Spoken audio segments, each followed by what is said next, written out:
What is your purpose? The deepest truth about purpose isn't what most motivational speakers tell you. It's not about finding your passion or changing the world. Purpose lives in the space between who you are and what the world needs. It's not some magical revelation that hits you one day while meditating on a mountain. It's in the intersection of your wounds and your gifts. Think about it. Every single person who found genuine purpose discovered it through their scars. Martin Luther King Jr. found his inspiration in facing racism. Frida Kahlo transformed her pain into art. Viktor Frankl found meaning in the concentration camps. Here's what nobody tells you about purpose. It's not about you.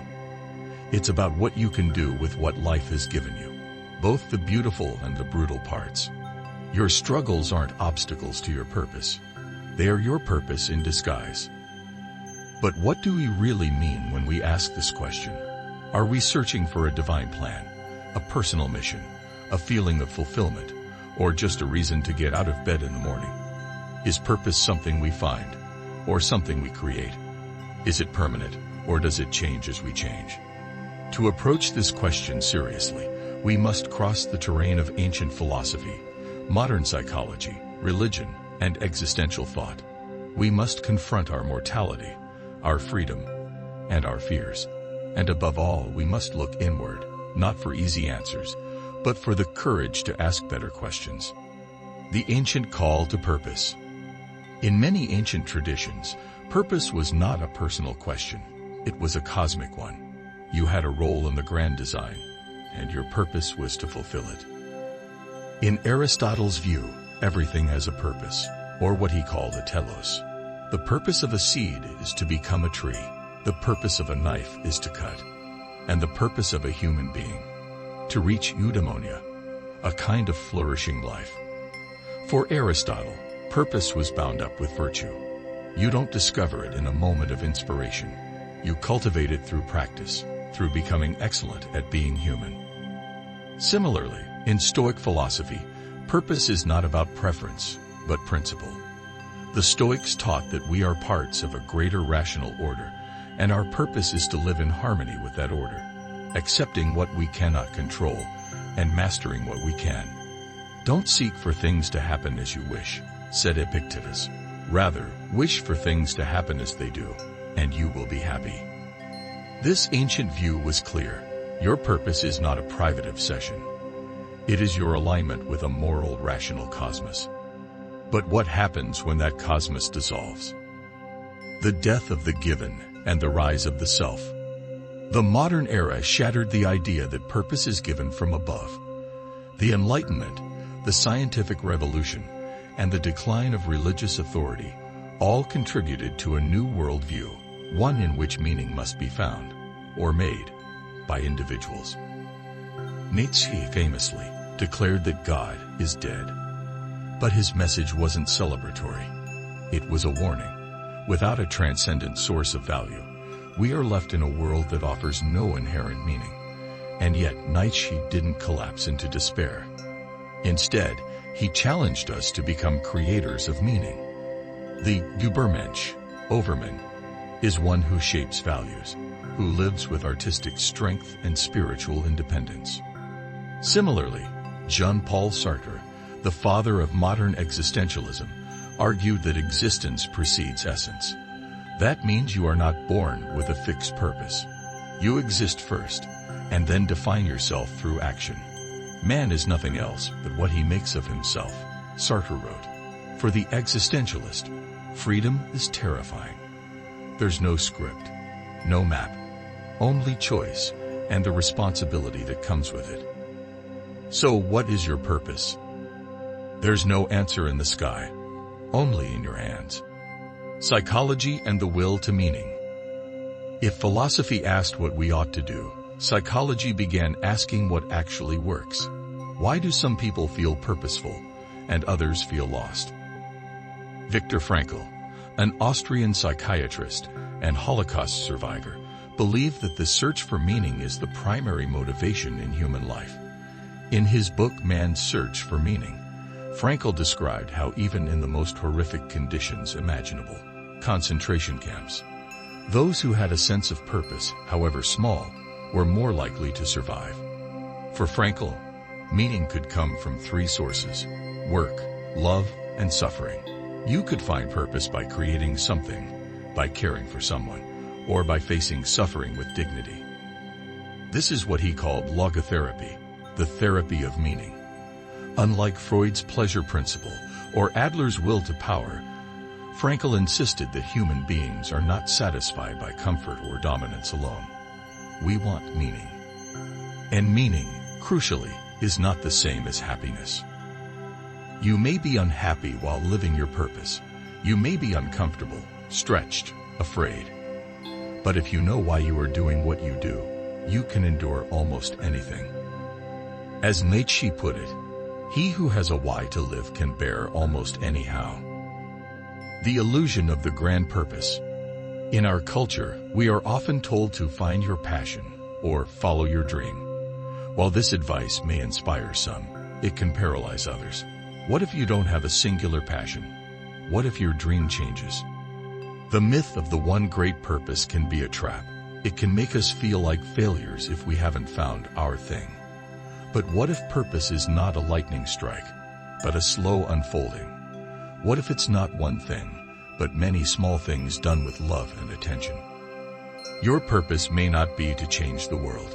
It may be to change someone's world. It may be to write a poem no one reads, to raise a child, to tell the truth, to serve, to heal, to plant a tree under whose shade you will never sit. Purpose is not always glamorous, but it is always sacred. In Zen Buddhism, the most enlightened monk may not be the one giving sermons, but the one sweeping the floor with full presence. This is purpose without ego. The purpose and mortality. To ask about purpose is to ask about death. Because the urgency of the question, what am I here for, only arises when we realize we won't be here forever. Time is short. Life is uncertain. We want to make it count. But this realization can also focus us. It can strip away the trivial, the performative, the inauthentic.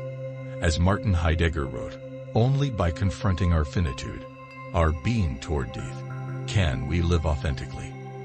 When you remember that you will die, some things stop mattering, but other things start mattering more. Purpose doesn't require immortality. In fact, it requires the opposite. It is precisely because life is short that meaning becomes urgent. Creating purpose through action. So how do we live with purpose? You don't have to have it all figured out.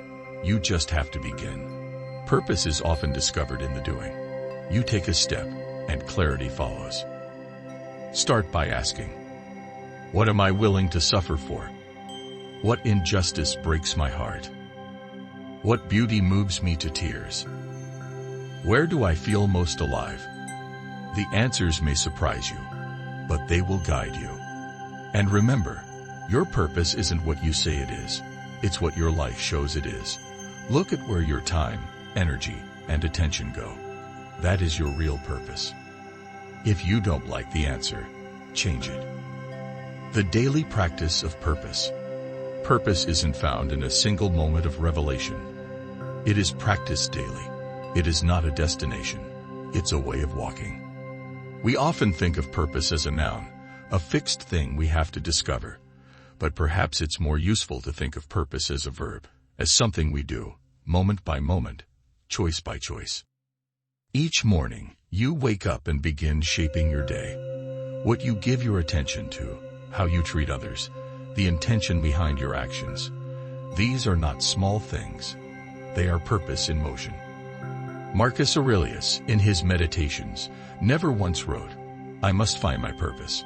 Instead, he asked himself daily, what is within my power to do today, with justice, discipline, and presence? That is a life of purpose, not dramatic, but steady. So ask yourself, am I living today aligned with what I claim to value? Am I acting out of habit or out of meaning? Am I avoiding purpose because it asks more of me? You don't need the perfect job, the perfect plan, or some ideal passion project to live purposefully. You need only to meet the day with intention. Help someone. Learn something. Say what you truly believe. Move toward the kind of life that feels honest to you, even if no one else understands it yet. Over time, these small acts form a kind of compass, and even if you lose the map, the compass remains. The truth is, you become purposeful not by chasing a grand mission, but by becoming someone who acts with clarity, again and again and again. In that rhythm, meaning is born. Final chapter, the quiet answer. So, what is your purpose? Perhaps it is not a puzzle to be solved, but a path to be walked. Not a riddle answered in a single moment, but a melody composed over time, through joy, through pain, through attention. Purpose does not always shout. It often whispers. It may not arrive with clarity, but with curiosity. It does not demand perfection. It asks for sincerity. It might appear in a conversation that moves you, in the quiet act of showing up for someone else, in the deep pull towards something that both scares you and feels like home. It might be found in doing the thing that is hard, but right. Or in simply refusing to numb yourself to the beauty and fragility of being alive. Because in the end, maybe the real question isn't what is your purpose, but this. Are you living in such a way that you'd be proud to call it your own? If you are, keep going. If you're not, begin again. Your life is not behind you. It's not out there somewhere. It is here, now, being shaped by the questions you dare to ask, and the truth you're willing to live. And that, more than anything, is your purpose. If this video helped you slow down, think deeper, or ask better questions, then stay with the journey. Subscribe to the channel for more reflections on purpose, philosophy, and the art of living. And if this spoke to something inside you, share it. Because you never know who might be waiting to hear exactly this today. Leave a comment below, your thoughts, your questions, or even your doubts. This isn't just content. It's a conversation. Thank you for watching. Stay thoughtful, stay human, and above all, stay awake.